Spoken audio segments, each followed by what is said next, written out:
Ito na ang coleus na tinanim ko from seeds. Ganda ng kulay. Iba-iba sila. Meron dito, oh, kulay green lang siya.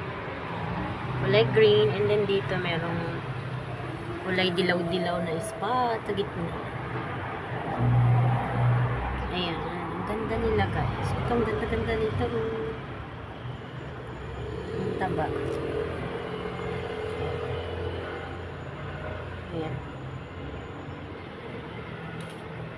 Ito may iba maliliit pa. Bagal iba lumaki. Kasi late ko sila nailipat. Ayan. Ang aking coleus from seeds. Ganda.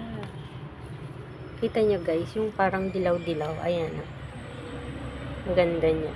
Parang siyang glowing in the dark. Glowing in the dark. Meron pa akong kamatis pala. Ayan.